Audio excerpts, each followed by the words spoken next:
नमस्कार दोस्तों, welcome back to Money Matters. मैं Shubham, SEBI registered research analyst. इस एजुकेशनल वीडियो में आपका बहुत बहुत स्वागत करता हूं। ध्यान रखिएगा, ये वीडियो प्योरली एक एजुकेशनल कंटेंट है। यहाँ पे किसी टाइप की कोई बाय सेल की रिकमेंडेशन नहीं मिलती है और ना ही कोई गारंटेड रिटर्न्स की बात हम लोग करेंगे। मार्केट में रिस्क बहुत होता है, इस बात का ध्यान रखिएगा। सिक्योरिटीज मार्केट में इन्वेस्टमेंट एक रिस्की गेम ही होता है, तो किसी भी तरह का निवेश करने से पहले, ट्रेड करने से पहले अपने फाइनेंशियल एडवाइजर से सलाह लेना बिल्कुल ना भूलें और इस वीडियो को एक एजुकेशनल पर्पस के लिए देखें। आज के इस वीडियो में हम बात करने वाले हैं निफ्टी फाइनेंशियल सर्विसेज के ऊपर। देखिए, निफ्टी फाइनेंशियल सर्विसेज काफी टाइम से मोमेंटम में है। रीजन बड़ा सिंपल सा है कि आरबीआई ने रेपो रेट में बदलाव किया, उसके बाद में यहाँ मोमेंटम और एक्सटेंड होता हुआ नजर आया। ऑलरेडी ये मोमेंटम में था, हमने पहले भी डिस्कस किया था इसके रिगार्डिंग, जब आज से महीने 2 महीने पहले पूरे मार्केट में हमें गिरावट देखने को मिल रही थी। मार्च के टाइम की बात है, मार्च अप्रैल में। लेकिन निफ्टी फाइनेंशियल सर्विसेज यहां से एक ब्रेकआउट करके निकल रहा था। तब भी हमने बात करी थी कि इस सेक्टर को देखिए, इस सेक्टर में अपॉर्चुनिटीज मिल सकती है, वहां पे हमें नजरें रखनी चाहिए और अपने एडवाइस से बात करना चाहिए। इस सेक्टर को रडार पे रखा जा सकता है। अब ये अभी तक अप ट्रेंड में है कंटिन्यूअस, और अभी की डेट में यहां पर किस तरह से काम हो रहा है, क्या हमारे पास पैटर्न्स निकल के आ रहे हैं, उनके ऊपर चर्चा करने वाले हैं। ध्यान रखिएगा, ऐसे ही फाइनेंस से रिलेटेड जो भी बिजनेस है, चाहे वो फाइनेंशियल कंपनीज हो, बैंकिंग कंपनीज हो, हाउसिंग फाइनेंस कंपनीज हो, वहां पर पूरे चार्ट पैटर्न्स जो है वो अच्छे बनते हुए नजर आ रहे हैं। तो उनको अपने एडवाइस साथ हम कंसल्ट कर सकते हैं, अपने रडार पे ले सकते हैं। इसी सीरीज में सबसे पहले इसको समझ लीजिए। यहां पे तो हमें दिख रहा है कि अप ट्रेंड आया और अप ट्रेंड के बाद में बीच में करेक्शन, फिर अप ट्रेंड, फिर साइडवेज और फिर से एक ब्रेकआउट होता हुआ चार्ट पे नजर आ रहा है। तो ये निफ्टी फाइनेंशियल सर्विस का डाटा है। अब यहां पर आप देखेंगे तो कौन से ऐसे बिजनेस है जो कि अभी मोमेंटम में है। ध्यान रखिएगा, कभी भी किसी स्टॉक में या इंडेक्स में कभी भी एक मोमेंटम प्ले होता है तो क्या होता है। देखिए, कोई भी इंडेक्स अगर तेजी में चला गया है, वो इंडेक्स हो या कुछ भी हो या कोई स्टॉक हो, वो तेजी में चला जाता है, उसके बाद में वहां पे मोमेंटम प्लेयर एक्टिव हो जाते हैं। मोमेंटम वाले बुल जो होते हैं ना, वो एक्टिव होते हैं। तो मोमेंटम बुल्स वहां पे एक्टिव रहते हैं। इन्वेस्टर्स जो होते हैं वो तो उसको पहले से जब लेके बैठे होते हैं, ऐसे बिजनेस को, जो स्मार्ट प्लेयर होते हैं, स्मार्ट इन्वेस्टर्स होते हैं, जो पहले से लेके बैठे होते हैं, वो फ्रेश इन्वेस्टमेंट के लिए कभी भी बड़ी तेजी के बाद में नहीं आते। वो इन्वेस्टमेंट हमेशा मंदी में करते हैं। तो मंदी में इन्वेस्टमेंट का टाइम होता है। फ्रेश तेजी जब बन जाती है बड़ी वाली, तो मोमेंटम वाले बुल्स आते हैं। मोमेंटम वाले बुल्स कौन होते हैं? जिनका प्राइस रेंज क्लियर होता है, जिनका यहां पर टारगेट जो है वो क्लियर होता है, जिनका एसएल क्लियर होता है और वो मोमेंटम प्ले करना जानते हैं। मोमेंटम प्लेयर यहां पे आते हैं। जब भी किसी इंडेक्स में या स्टॉक में अगर बड़ी तेजी बन जाए तो मोमेंटम प्लेयर ही वहां रहते हैं। इन्वेस्टर्स वहां पे फ्रेश डीलिंग करने नहीं आते। ध्यान रखिएगा, स्मार्ट मनी वहां कभी भी इन्वेस्ट नहीं करता है, ये हमें नोट करना चाहिए। अब चलिए हम देखते हैं यहां पर कि ऐसे मोमेंटम के लिए हम कौन से ऐसे चार्ट्स हैं जिनको अपने रडार पर रख सकते हैं और एडवाइस साथ डिस्कस कर सकते हैं। तो सबसे पहले इस लिस्ट में हम चलते हैं। यहां पे आगे बढ़ने से पहले मैं कुछ आपके सामने डिस्क्लोजर और डिस्क्लेमर देना चाहूंगा कि ये जो स्टॉक है आदित्य बिरला कैपिटल, मैं as a SEBI registered research analyst आपके सामने डिस्क्लोजर देना चाहूंगा कि इसमें मेरे पर्सनल अकाउंट में मेरी पुरानी होल्डिंग है जो कि मेरे पास पड़ी है। स्मॉल होल्डिंग है मेरे पास, पुरानी होल्डिंग है जो कि मेरे पास अभी भी पड़ी है और वो एज इट इज है। तो मैं डिस्क्लोजर आपको देना चाहता हूं, बट इसकी वजह से मेरा जो इस स्टॉक को लेकर व्यू है आज की डेट में, वो किसी भी तरीके से बायस नहीं है। बस मेरे को आपको ये बताना है कि दैट आई एम होल्डिंग, और यहाँ पे थोड़ा मेरा कंफ्लिक्ट ऑफ इंटरेस्ट है, लेकिन मेरा व्यू बायस नहीं है। इसकी मैंने पूरी कोशिश करी है। चलिए आगे चलते हैं। आरबीआई के रेपो रेट के बाद में फाइनेंशियल स्टॉक में मोमेंटम आ रहा है। वहां पे एक नाम आपके सामने आएगा, that is Aditya Birla capital. आप इस चार्ट को जरा ध्यान से देखिए। यहां पे ऑलरेडी मोमेंटम है और मोमेंटम बड़ा क्लियरली विजिबल होना चाहिए। यहां से एक मोमेंटम शुरू हुआ था और लगातार एक मोमेंटम को कंटिन्यूअस रखे हुए है। तो ऐसे कंटिन्यूअस मोमेंटम के साथ हमें देखने को मिलता है कि एक बड़े रेजिस्टेंस जोन की तरफ जा रहा है, दैट इज 240 260। अब मैं यहां पे ये रेजिस्टेंस जोन जो है इसको मार्क कर रहा हूं। जैसे ये इस रेजिस्टेंस जोन में आए, थोड़ा सा अलर्ट होइए, इसको वॉच लिस्ट में रखिए और अपने एडवाइस साथ कंसल्ट करिए कि यहाँ पे क्या हो सकता है, क्योंकि अभी तो कंटिन्यूअस तेजी में है। अभी तो फिलहाल ये ऑलरेडी मोमेंटम में है। तो यहाँ पर जब ये नेक्स्ट रेजिस्टेंस या नेक्स्ट ट्रेंड बनाना चाहता है तो उसके लिए इसको इस रेजिस्टेंस में आकर रुकना चाहिए। रुकने के बाद जब ये ब्रेकआउट करता है या ब्रेकआउट होता है तो उस समय हमें रिव्यू करना है, अपनी वॉच लिस्ट में रखना है और अपने एडवाइस से बात करना है। क्या मैं आपको बाय सेल के लिए कह रहा हूं? बिल्कुल नहीं, बाय सेल की मेरी तरफ से कोई रिकमेंडेशन नहीं है। जस्ट मैं आपको ये कह रहा हूं कि इसको रिव्यू करिए, वॉच लिस्ट में ऐड करिए और ध्यान रखिए कि यहां पर आने के बाद में क्या प्राइस एक्शन होते हैं। So this stock should be in your watch list. क्यों? क्योंकि अगर ये यहां पर जा रहा है तो ये कितने साल बाद इन भाव को टच करने जा रहा है? ऑलमोस्ट 7-8 ईयर्स के बाद में इन भाव को, पुराने भाव को टच करने की कोशिश करता हुआ नजर आएगा।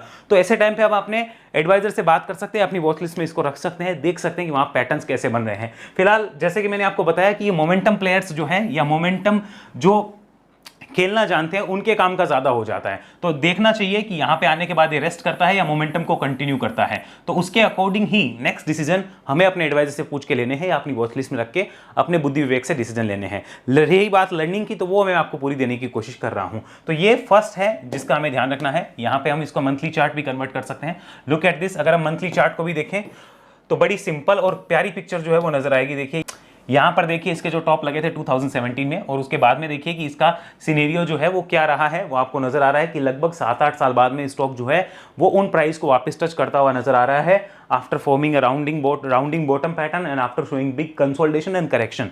तो ऐसा कुछ हो रहा है, तो रडार पे रखा जा सकता है। ठीक है, तो ये था हमारा पहला जो स्टॉक है, जो फाइनेंस स्टॉक है, जिसे आपने अपने रडार पे रखे और एडवाइस डिस्कस करना चाहें तो कर सकते हैं। फ्यूचर में जब भी ये स्टॉक अगर ब्रेकआउट जोन की तरफ अटेम्प्ट करता है, रडार पे रखा जा सकता है, देखा जा सकता है। क्या अभी इसमें कोई मौके हैं? क्या अभी मैं बाय सेल के लिए कह रहा हूं? मैं तो बिल्कुल ऐसा नहीं कर रहा, मैं सिर्फ आपको कह रहा हूं कि इसको रडार पे आपको रखना है। बात करते हैं सेकंड स्टॉक की। यहाँ पे सेकंड स्टॉक इस लिस्ट में जो है दैट इज LTF। LTF को अगर आप देखेंगे यहां पर आप नोट करिए, ये रहा L&T फाइनेंस लिमिटेड। अगर इसको आप देखते हैं ध्यान से, ये भी फाइनेंस स्टॉक और क्या कर रहा है, 8 साल बाद में ब्रेकआउट अटेम्प्ट करता हुआ नजर आ रहा है। तो कीप ऑन रडार, डिस्कस करिए एडवाइजर के साथ। एडवाइजर नहीं है तो अगर मैं आपको यही कहूंगा कि अपनी लर्निंग पे फोकस करके अपने आप को ग्रो करिए और आप मार्केट में आगे बढ़िए।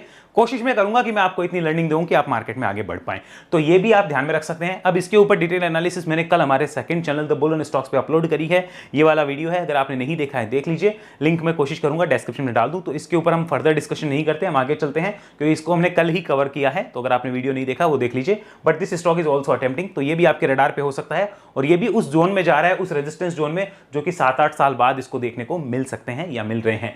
फर्स्ट टाइम जब अटेम्प्ट हुआ था वहां से एक अच्छा करेक्शन हुआ, सेकंड टाइम अटेम्प्ट की तैयारी है। So keep on radar and plan accordingly after consulting with your financial advisor. चलिए आगे चलते हैं। थर्ड नंबर पे बात करें यहाँ पे, तो that is Poonawalla Fincorp limited. ये एक और यहाँ पे चार्ट है जो हमें नजर आ रहा है, मैंने डेली चार्ट इसका कन्वर्ट किया। लुक एट दिस, यहाँ पे क्या हो रहा है, स्टॉक एक बड़ी कंसोलिडेशन जोन से निकलने की कोशिश करता हुआ नजर आ रहा है। वो कंसोलिडेशन जोन लास्ट ईयर जुलाई का था और लगभग 10-11 मंथ्स के बाद में यहाँ पे एक उस रेजिस्टेंस जोन से बाहर आने की कोशिश कर रहा है, नजर आ रहा है चार्ट पे जो हमें विजिबल हो रहा है।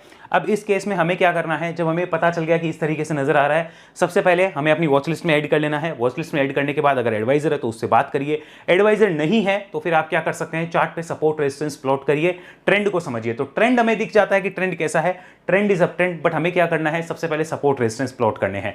क्या मैं आपको बाय सेल के लिए कह रहा हूं? अगेन रिमाइंडिंग, में बाय सेल के लिए बिल्कुल नहीं कह रहा हूं। सपोर्ट रेजिस्टेंस, यहाँ पे इंपॉर्टेंट सपोर्ट जोन जो है वो हमें मार्क कर लेना है कि इंपॉर्टेंट सपोर्ट जोन कौन सा है और उसको अपने चार्ट पे मार्क रखिए, फिर उसके हिसाब से देखिए। अगेन रिमाइंडिंग, ये मोमेंटम वाले स्टॉक हैं जो स्ट्रॉन्ग मोमेंटम में, ध्यान रखिएगा। मोमेंटम जिनको आता है या जिनका एडवाइजर आपको मोमेंटम कराना जानता है, ये उनके काम के कंपनीज होते हैं, उनके काम के चार्ट हैं। अगर किसी को मोमेंटम नहीं आता या उसका एडवाइजर उसको मोमेंटम कराना नहीं जानता है, उसको खुद को नहीं आता, तो ध्यान रखिएगा जब ये रिवर्स होते हैं तो यहां पे बहुत बड़ा रिस्क हो जाता है और यहां पर फिर पैसा ऐसा फंसता है ना कि आदमी बात नहीं कर सकता उसके बारे में। तो प्लीज अगेन रिमाइंडिंग कि ये अगर आपके एडवाइजर को या आपको मोमेंटम आता है तो ही आप इसको अपने रडार पे लीजिए, उसके अकॉर्डिंग आप इसको देखिए। अगर आपको मोमेंटम नहीं आता है, do not try to catch this, वो दिक्कत हो जाएगा फिर आपको। ठीक है, तो ये ध्यान में रखिएगा। 10 to 11 मंथ का एक ब्रेकआउट होता हुआ नजर आ रहा है, इंपॉर्टेंट सपोर्ट हमारे पास मार्क है। रही बात रेजिस्टेंस जोन की, तो हमें क्या करना है, चार्ट को सबसे पहले इस तरीके से देखना है कि ऊपर में इंपॉर्टेंट रेजिस्टेंस जोन क्या नजर आ सकते हैं। सो उसके अकॉर्डिंग हमें इंपॉर्टेंट रेजिस्टेंस जोन की लाइंस जो मार्क कर लेनी है। यहाँ पे देखिए एक इंपॉर्टेंट रेजिस्टेंस जोन है जो कि लगभग यहाँ पे 450 के आसपास नजर आता है, उस पर एक लाइन रखी जा सकती है।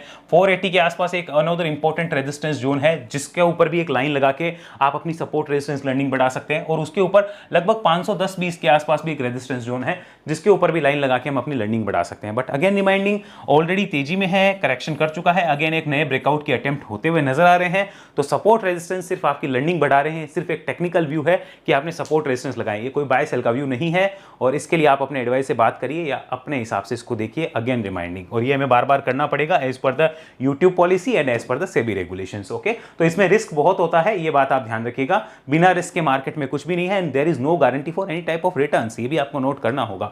सो this is the third chart जो कि आप अपने रडार पे रखिए, अपने वॉच लिस्ट में लगा के रखना चाहें तो रख सकते हैं। अब इसके आगे चलते हैं यहाँ पे अनोदर चार्ट पे।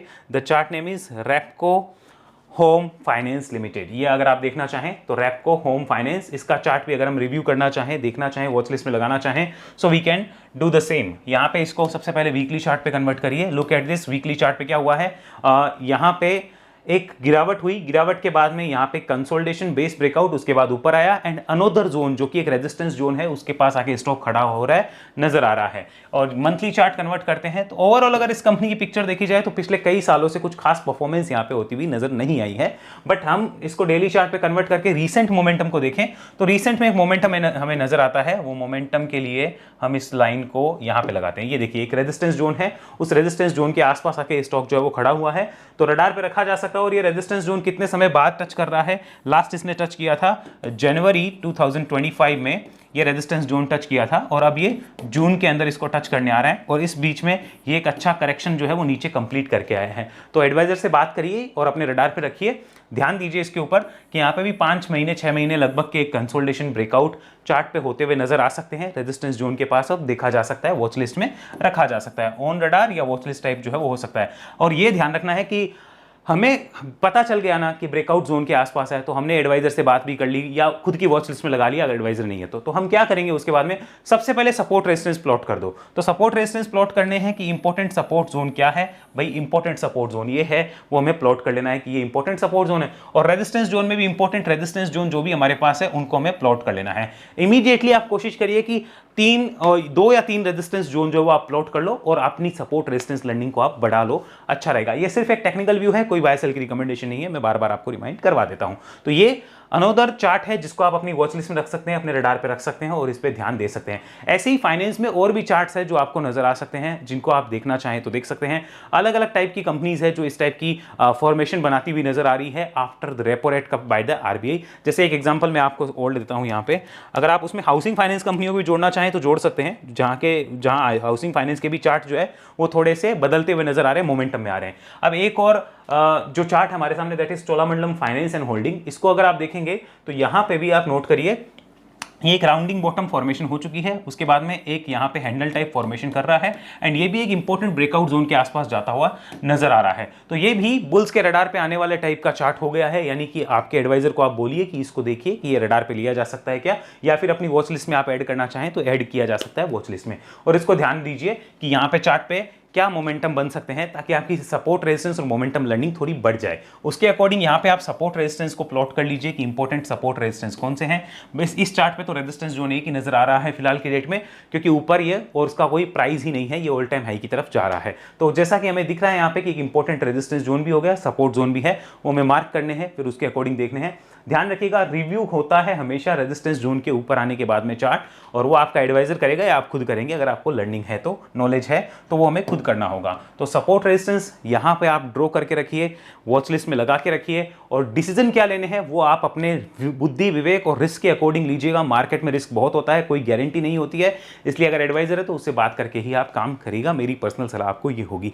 अब मैं एक चीज और कहना चाहूंगा आपको कि कोई भी, अभी मैं इस टॉपिक को यहाँ पे एंड करते हैं, बस मैं इतना ही कहना चाहूंगा कि मोमेंटम और इन्वेस्टिंग में फर्क क्या होता है समझो। मोमेंटम प्लेयर कौन से होते हैं, हम इसको बात करते हैं। ये मोमेंटम वाले हैं, ये मोमेंटम प्लेयर हैं, और ये इन्वेस्टिंग प्लेयर हैं, ठीक है। ध्यान से देखिएगा, हमें क्या करना है। मोमेंटम प्लेयर कौन होते हैं? मोमेंटम प्लेयर वो होते हैं जो स्टॉक डाउन ट्रेंड से जब अप ट्रेंड में शिफ्ट होता है तो वो नए नए ट्रेंड बनाता है। भाई यहां से काटा, एक नया ट्रेंड बना, हर एक रेजिस्टेंस के बाद में एक नया ट्रेंड बनाने की कोशिश करता है। तो मोमेंटम प्लेयर यहां आते हैं और अपना स्मॉल और मिड साइज जो प्रॉफिट है वो लेते हैं। स्मॉल मिड साइज प्रॉफिट लेके वो चले जाते हैं, या लॉस लेके चले जाते हैं, जो भी होता है स्मॉल मिड साइज प्रॉफिट या लॉस उनको जो भी होता है वो लेके चले जाते हैं। ये होते हैं मोमेंटम खेलने वाले।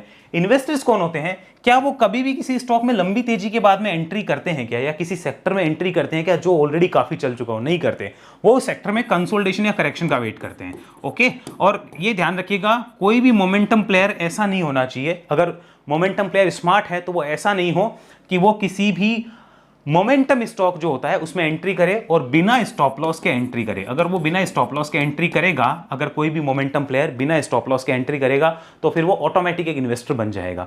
तो अगर आपको ये पता है कि मोमेंटम प्लेयर है और मोमेंटम प्लेयर मैनेज करने की हिम्मत है, अगर आप मोमेंटम प्लेयर हो और आप में हिम्मत है कि हम इन चीज़ों को डिफाइन कर सकते हैं, स्टॉप लॉस को क्लियर कर सकते हैं, तो ही आपको मोमेंटम की तरफ जाना चाहिए, वरना मोमेंटम आपके काम का नहीं है। आप ऑटोमेटिक लॉन्ग टर्म इन्वेस्टर बन जाएंगे, क्योंकि जिस दिन मोमेंटम रिवर्स होता है उस दिन वो नाको चने चबवा देता है, ये ध्यान रखिएगा। इसलिए आपके लेवल्स क्लियर होने चाहिए और इसीलिए आपको या तो खुद नॉलेज होनी चाहिए मार्केट के रिगार्डिंग कि भाई हमें कैसे मैनेज करना है, नहीं है तो अपने फाइनेंशियल एडवाइजर से बात करिए। फाइनेंशियल एडवाइजर नहीं है तो किसी भी सेबी रजिस्टर्ड आरए की सर्विसेज लेकर उसको फॉलो करके आप काम करिएगा, वो आपके लिए ज़्यादा बेटर होगा। तो आई होप मेरी बातें आपको समझ आई है कि मैं क्या कहना चाह रहा हूँ। कोई रिकमेंडेशन मैं नहीं दे रहा हूँ, ना मैं देना चाहूँगा। No guaranteed profits, no recommendation and market में रिस्क बहुत होता है। मैं फिर आपको रिमाइंड कराऊंगा क्योंकि ये हमारी ड्यूटी भी है एज ए रजिस्टर्ड आरए कि हम बार बार ये चीज़ें आपको रिमाइंड कराएं और यूट्यूब सेबी की पॉलिसी भी हमें फॉलो करनी बहुत ज़रूरी है। ओके, सो अगर वीडियो अगर अच्छा लगा हो, चीज़ें समझ आई हो तो लाइक शेयर सब्सक्राइब करिए। इंस्टाग्राम टेलीग्राम पर अगर फॉलो नहीं कर रखा हमें तो इंस्टाग्राम टेलीग्राम ट्विटर पर फॉलो करिए और हमारी सेबी रजिस्टर्ड आरए सर्विसेज का बेनिफिट लेना चाहते हैं तो वेबसाइट पर विजिट करिए या हमें इस नंबर पर व्हाट्सअप कर दीजिए। आप हमारे सेबी रजिस्टर्ड आरए सर्विसेज कैसे लेनी है उसकी इन्फॉर्मेशन आपको यहाँ पे मिल जाएगी। और अगर आप ऐसी एनालिसिस सीखना चाहते हैं जहां 1-to-1 आप मुझसे टेक्निकल सीखना चाहते हैं तो उसके लिए भी आप इस नंबर पे व्हाट्सअप करके वेव एनालिसिस की डिटेल मंगा सकते हैं। वेव एनालिसिस एक पर्सनल 1-to-1 ट्रेनिंग प्रोग्राम है जहां एक समय में एक इंसान हमारे साथ सीखता है और जो भी वो सीखता है वो ध्यान रखिएगा एक प्रोसेस के थ्रू सिखाते हैं। ऐसा नहीं है कि उसमें हम लोग कोई आपके साथ हवाबाजी वाला काम करेंगे। हवाबाजी ना हमें करनी है ना कोई बात करनी है, प्रॉपर टेक्निकल की लर्निंग हमें लेनी है, उसके ऊपर हमारा फोकस रहेगा। तो उसके लिए अगर आप जुड़ना चाहें तो वेव एनालिसिस में आ सकते हैं। और बाकी आपको मैं फिर एक चीज रिमाइंड कराऊंगा कि लर्निंग के ऊपर आपका जितना फोकस रहेगा उतना अच्छा होगा। मार्केट में आप लर्निंग के ऊपर फोकस करेंगे तो देखिए भविष्य में अर्निंग अपने आप हो ही जाती है। तो प्लीज लर्निंग के ऊपर फोकस रहिएगा। अगले वीडियो मिलते हैं, तब तक के लिए बहुत बहुत धन्यवाद। जय हिंद, जय भारत।